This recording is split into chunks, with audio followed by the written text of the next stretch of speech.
It is part 4, so make sure to watch previous parts also. The link is in the comments section. Vincent successfully defeats the Crimson Demon, but suddenly the Relic Guardian appears there. Raelsa informs the Guardian that she is the servant of the Anime.Ahy family and orders the Snake Guardian to reveal its intention. But the Snake Guardian ignores her words and attacks them. Raelsa takes a stance and orders Ravan to take the protagonist with him and back away. Raelsa then starts attacking the Relic Guardian and easily overpowered it. Suddenly, the protagonist attack sword slashes at nothing. Raelsa wonders why the protagonist attacks at nothing.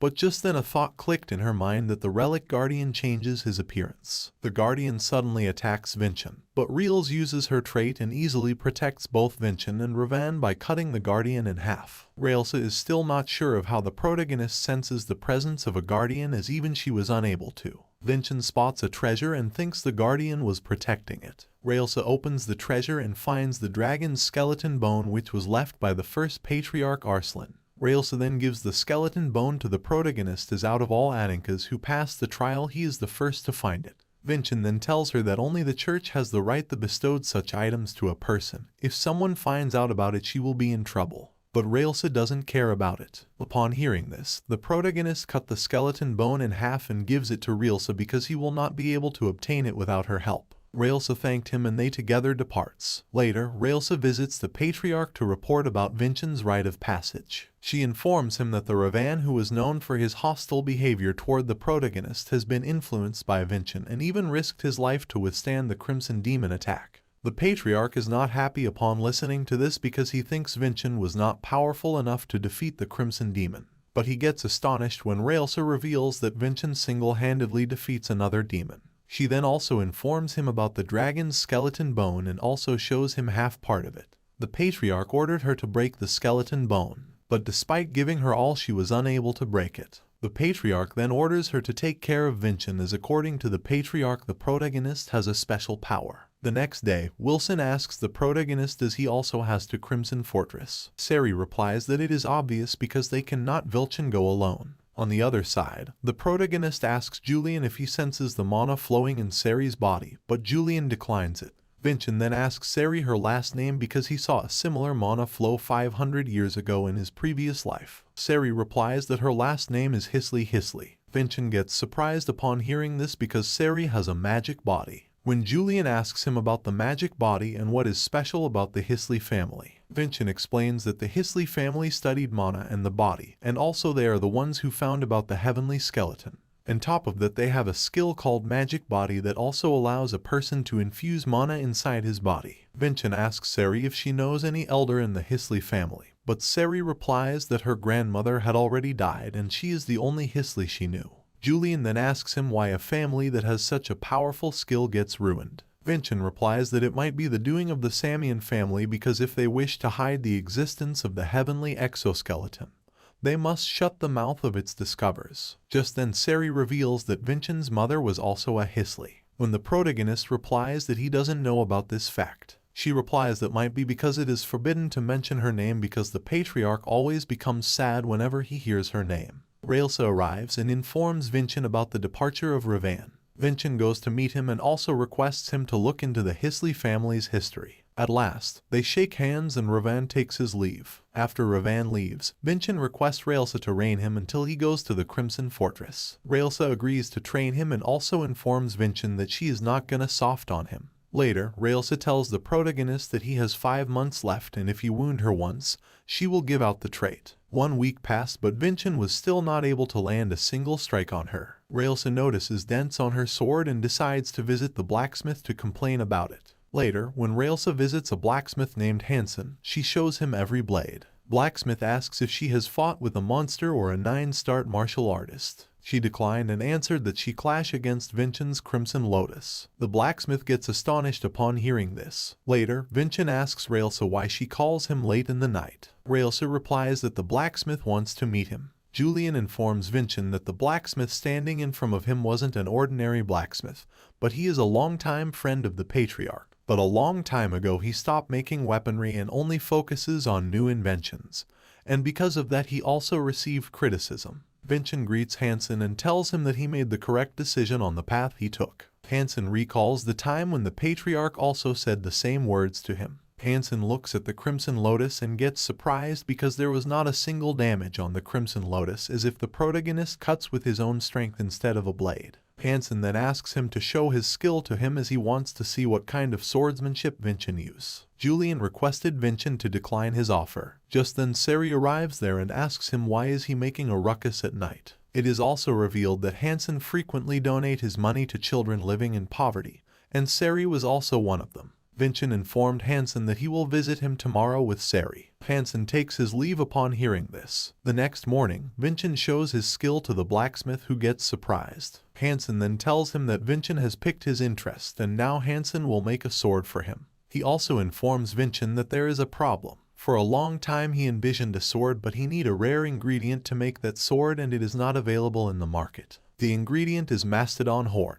By chance, it is the same horn that Vincent found during his rite passage, so he shows it to Hansen. Hansen agrees to make a sword for him using the dragon's skeleton bone. He tells Vincent to come after 3 weeks. 3 weeks later, when Vincent visited Hansen, he gets surprised upon seeing the workshop on fire. Vincent decides to save Hansen, so he enters the workshop by slicing the door and fire. Inside the workshop, they see Hansen was in unconscious state. Vincent then sees the Crimson Lotus, which is also on fire. The fire is caused by the mana flow of the Crimson Lotus because it becomes much stronger than Hansen's expectations, and he hadn't taken any measure to prevent this. Vincent decides to take Hansen outside, but Vincent gets scared upon seeing that the exit is closed. Julian asks whether he knows any defensive technique. Vincent replies that he knows a blade technique that Isolel intended for defense. Vincent recalls the technique and starts performing it. Julian gets astonished upon seeing it because the technique Vincent is performing belongs to none other than the Samian family. Vincent succeeds to wipe out the fire. Just then Hansen also opens his eyes and questions Vincent about how he is using the Samian swordsmanship.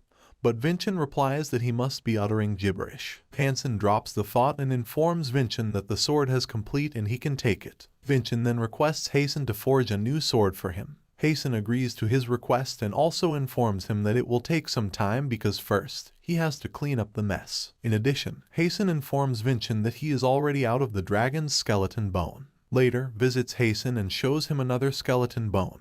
And Hansen gets surprised upon seeing this, as the skeleton bone is not a rare item but a cheap ingredient that is always on sale. Hansen then tells her that he will forge the most perfect dragon skeleton sword. Later, Vincent apologizes to Raelsa because back then he shared it with her, but now he took it back. He asks Raelsa how can he repay her back, but Raelsa replies that there is no need because his growth is more than a reward for her. Vincent then takes his sword out and declares that today he will defeat Raelsa and will learn her traits. Raelsa also declares that she also not gonna easy on him. Battle start and Raelsa easily overpowered the protagonist. Rails then attacks Vincent, but he easily blocks it. Raelsa gets astonished upon seeing this because just now she used the mana equivalent of the 4-star martial artist, but both her and Vincent's swords are undamaged. It is also revealed that because of reforging with skeleton bone, the Crimson Lotus now can absorb the traits of its user, so now it not gonna be easy to break the Crimson Lotus because of the Dwarf King's trait. Raelsa again attacks Vincent, but this time Vincent blocks her sword with his bare hands, which surprises Raelsa because Vincent was able to detect her movements within 1 month, which is a great feat. Vincent then uses his attack and Raelsa lost her sword.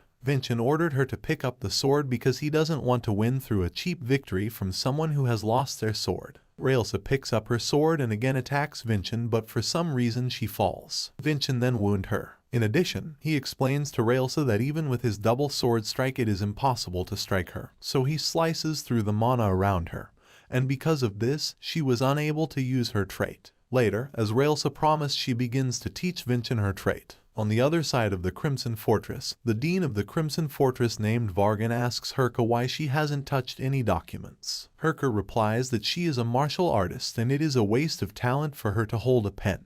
Vargan then orders her to drop her nonsense and check the next set of entrants coming in.